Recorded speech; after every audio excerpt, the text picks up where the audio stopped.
Watanzania hawa hawana mawakili wanaowakilisha. Serikali imelazimika kuwawekea utaratibu mzuri, ikatunga ile sheria msaada wa kisheria watu wasiojiweza, The Legal Aid Act, sheria ilifungwa 2017. Mimi ni kama na sheria mkuu wa serikali ili muweze kutoa msaada huo. Na Tanganyika Law Society nimeona na ninyi mnao department mahususi inayohusika kutoa misaada aina hii kwa watu indigent, watu wanyonge, watu wasiojiweza, lakini mnaona kabisa hawa other things being equal walikuwa wanapaswa kustahili kupata haki, lakini wana wakilishi na ni watu maskini, ni watu wanyonge. Endeleeni kulitekeleza hilo jukumu kwa ufanisi ipasavyo. Na wala msitegemee project nyingine za serikali kama hatua iliyochukuliwa sasa na Rais wa Jamhuri ya Muungano wa Tanzania Mheshimiwa Samia Suluhu Hassan. Ile Samia Legal Aid Project, we cannot live by that one. Ninyi wenyewe pia mjiongeze, ni sehemu ya wajibu wenu. Na mnapotekeleza hilo jukumu litekelezeni kwa ufanisi ipasavyo na wala sio kwa unyonge. Kwa sababu ni dhamira yenu ni njema, mmejiwekea hiyo ninyi wenyewe kama kwenye policy yenu. Lakini kundi la pili kwenye hii ya mawakili wa serikali, Ofisi ya Taifa ya Mashtaka. Ofisi ya Taifa ya Mashtaka inaanzishwa na ibara ya 59 Kepto B ya Katiba ya Jamhuri ya Muungano wa Tanzania. Na ndio ofisi ambayo imepewa mamlaka ya kufungua, kuendesha na kusimamia mashauri yote mashtaka. Na inapokuwa inatekeleza majukumu hiyo ikiongozwa na mkurugenzi wa mashtaka, katiba inaelekeza ibara 59 Kepto B sub article 4 kwamba itakuwa huru, haitaingiliwa na mtu yoyote na wala na mamlaka ya mtu yoyote, isipokuwa itazingatia mambo matatu yafuatayo: moja, nia ya kutenda haki; mbili, maslahi ya umma; tatu, kuzuia matumizi mabaya ya sheria. Kayaishini haya yote, tunataka kwenda mbele kwa namna ambayo watu wapate haki. Na kwa sababu hiyo wakati fulani naonaga mnakula na viapo, na kama mlivyokula viapo hapo, na ninyi wote mnaenda adha kushiriki ibada aidha misikitini au kwenye makanisa. Nitawakumbusha kile ambacho Mwenyezi Mungu anakisema, na nitakumbusha baadaye ambacho Mwenyezi Mungu anakisema. Kwa hiyo hili ni jambo la msingi, mlizingatie. Mtusaidie kutenda haki bila haya masharti ya kiufundi yanayoweza kukwamisha haki kutendeka.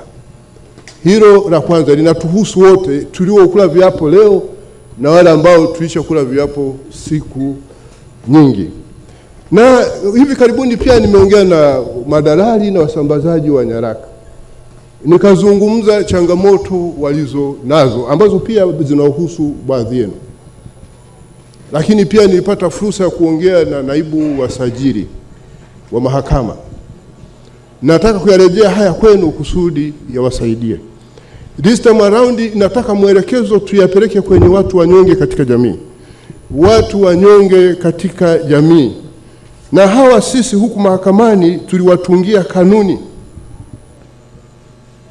Kanuni ambazo zitangazwa katika gazeti la serikali namba 110 la mwaka 2019. The Adjudication and Application of Laws, Practice and Procedure in Cases Involving Vulnerable Groups Rules. Hizi ni kanuni zinazowahusu watu wa makundi ambayo ni tunishukulie tu kwa lugha rahisi kama wanyonge. Na watu hawa wametafasiriwa katika sheria hiyo makundi haya maalum. Yanamaanisha makundi fulani ya watu ambao kutokana na tamaduni za kijamii, kiuchumi zilizopo katika jamii ni dhaifu na wanabaguliwa au wamekuwa waathirika wa muda mrefu wa ukiukwaji wa haki. Na hawa ni pamoja na wajane, watoto, wazee na watu wenye ulemavu. Mimi nataka kila mmoja wetu anaposhughulika na haya awe makini.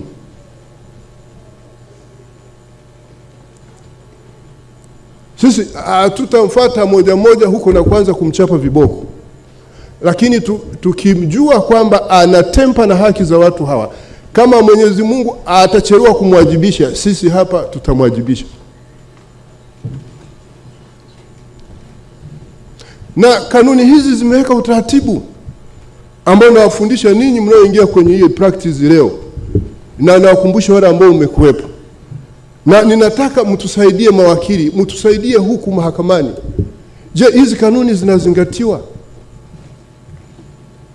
Na kwa mfano hizi kanuni zinaweza kwamba kesi yoyote inayohusu watu kutoka katika kundi maalum itapaswa kuhitimishwa ndani miezi 6 kuanzia tarehe ya kuanza kwa usikilizaji wake, isipokuwa kama kwamba mahakama inaweza katika hali ya kipekee kuongeza muda huo kwa kipindi kisichozidi miezi 3. Je, haya tunayatekeleza huku mahakamani?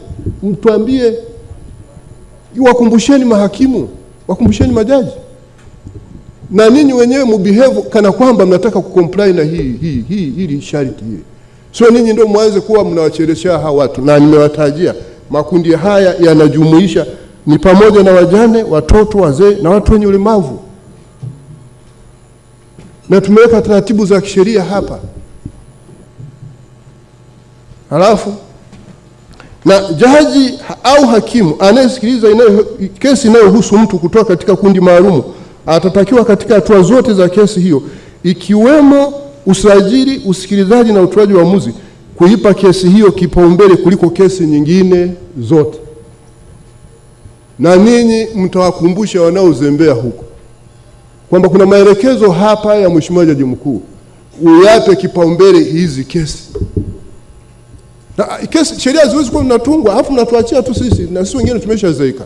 Ninyi naona wengi wenu ni vijana, mna wajibu wa kuwa mnatukumbusha kule mahakamani kwa heshima. Wao ni mawakili wa serikali au ninyi mawakili mloko kwenye private service? Hamwezi mkawa ninyi watu wa mstari wa mbele kwa Marekani, serikali na mahakama. Ninyi mmetekeleza wajibu gani? Wakumbusheni, ninyi maafisa wa mahakama. Ndicho kifungu cha 75 cha sheria ile ya mawakili kinachoelekeza maofisa wa mahakama. Maofisa wa mahakama wana behave namna gani? Ninyi wote hapa mloko kwenye public service na nyinyi kwenye private sector, you are both court officers. Court officers, not just, you're not judicial officers but court officers. How do you should you behave?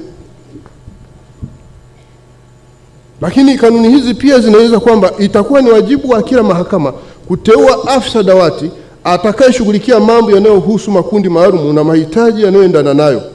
Kazi za afisa dawati zitakuwa ni A, kutambua kesi na wahusika na kuwasilisha taarifa hizo kwa jaji au hakimu aliyepangiwa kesi hiyo. B, kuwatambua watu wenye uhitaji maalum. C, kuanzisha na kutunza kanzidata ya kesi zinazohusu makundi maalum. D, kutoa elimu na kuwaongoza wafanyakazi wengine kuhusu masuala ya makundi maalum. Na E, kutekeleza majukumu mengine yote kama atakavyoelekezwa na jaji au hakimu mfawidhi. Huku mahakamani hilo litekelezeni kwa ufanisi ipasavyo. Na mnapoona mawakili hawa wanakuja huku, mjue mmeshayatambua hawa watu wenye mawakili kesi zao mzinani. Mwambie hao mawakili wengine hawajui. Mwambie we're going to be proactive kwa kufanya hii sheria itekelezeke. After all tulitunga sisi wenyewe mahakamani. So since we are supposed to be in the forefront kwenye implementation and execution of this law accordingly. Na katika shauri lolote la madai au la jinai, endapo itaonekana kwa jaji au hakimu anayesikiliza shauri hilo kuwa kwa maslahi ya haki mtu mwenye uhitaji maalum anapaswa kupata msaada wa kisheria, jaji au hakimu huyo atawezesha mtu huyo kupata msaada wa kisheria kwa mujibu wa sheria msaada wa kisheria. Huku linawahusu sisi wenzetu huku mahakamani. Take this into consideration accordingly. Na wakati fulani na ninyi msisubiri mpaka jaji hakimu ndio atambue kwamba huyu mtu ana mahitaji maalum. Hivi ninyi mahakimu wa mko wapi hata kuangalia? Kwa hiyo msaidie mahakama iweze kutenda haki kwa ufanisi ipasavyo. Na sisi mahakamani tulipotunga kanuni hizi pamoja na mambo mengine, tulikuwa tunazingatia maelekezo ya Mwenyezi Mungu kwenye kitabu kile cha Zaburi sura ya 41 mstari wa 1 hadi wa 3. Katika kitabu hiki kinatuhusu wote. Hata hii Zaburi inakubalika kila sehemu. Zaburi 41 mstari wa 41 tulikuwa tunazingatia haya. Tungesoma hata kwenye Qur'ani tungekuta tu maelekezo ya Mwenyezi Mungu kuhusu hiki kitu. Kwamba heri amkumbukaye mnyonge, Bwana atamuokoa siku ya taabu. Hawa tunaowasema ni ndio kama manyonge, japo sio wanyonge lakini ndivyo wanavyochukuliwa kwa ajili ya kitamaduni na sijui na vitu gani. Bwana atamlinda na kumhifadhi hai, naye atafanikiwa katika nchi, wala usimtakie usimtie katika hali wamtakiayo adui zake. Bwana atamtegemeza alipo mgonjwa kitandani, katika ugonjwa wake atamtandikia. Hatuwezi tukawa tunataka kufanikiwa katika nchi alafu bado tunawapuuza wanyonge, wakiwemo na hao wajane na watoto. Halafu mnataka tuugua magonjwa tunataka kupona, hawa wamwazingatii, mtaponaje? Na Mungu hanunuliwi. You're going to live by this one. Accordingly, if you want to be so much successful kwenye career yako na katika maisha yako hapa, uwezi ukawa wewe unajinufaisha wewe mwenyewe, unatumika kuwanyanyasa watu alafu unataka ufanikiwe. Hata ukiugua Mungu atakuacha tu kwa sababu hukuwa msaada. Haya maneno nendeni miyaishi. Na kwa sababu hiyo pia ninawarejesha kwenye kanuni hizi za madalali na court process servers. Inaendana na hizi. Kwanza kuna masharti pale ambacho mnapaswa kufanya nini? Hawa court process servers tumewekea kanuni za maadili. Hizi kanuni za maadili na usambaza nyaraka, tangazo la serikali namba 363 la mwaka 2017 na likarekebishwa pia kupitia tangazo la serikali namba 106 la mwaka 2019. The court brokers and the process servers appointment, remuneration and disciplinary rules of 2017. Haya, nendeni leo mkaishi. Ninyi sio madalali na wala ninyi sio wasambaza nyaraka, lakini mnashirikiana na hawa jamaa kwenye utekelezaji wa majukumu yao na yenu. Hizo wakati wa kesi zinasikilizwa au wakati wa execution. Ninawasomea haya kuwakumbusha ninyi wa vijana mliohitimu leo na wengine ambao mko kwenye practice. On this one we're going to be so much serious and strict to enforce these rules accordingly. Siku ile nilipozungumza na madalali na hawa process court process servers, niliomba intervention ya polisi na taasisi ya kuzuia na kupambana na rushwa, tulimalize hili swala once and for all. Na hivi karibuni niliona clip moja kwenye mtandao, mama yule wa kule Goba, ambao watu walienda kumuondoa kwenye nyumba wakiwa wamepana na mabounce. Nilipofuatilia mahakamani nikakuta mahakama imefanya maamuzi, imempa yule mama na kara za hukumu, wameroji rufaa yao. Hakujawahi kuwa na any application execution wala order mahakamani pale mahakamani. Arresti watu wanaenda kuwatoa watu mahakamani kwenye makazi yao, tena wanyonge. Alafu wamembatana watu wanaitwa mabouncer. Sijui polisi wao wanakuwa wapi? Ama bouncer mwabukusa wachukulieni hatua. Why can you so much passive on this one? Nitakuja kuzungumza na ninyi wajibu wenu baadaye. Tunataka kuishi kwa mujibu wa sheria. Hivi nani kama mtu anachukua mabouncer, yani yeye amewafanya hata mapolisi. Yani kuna mtu anaweza akaraise majeshi hapa zaidi ya serikali?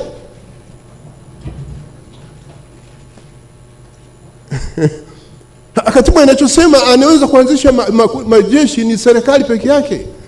Hakuna mtu anaweza kuanzisha vikundi vya kwenda kuterrorize watu. Hawa mnawalea namna gani? Sisi mahakamani hatujawahi kutoa order yote.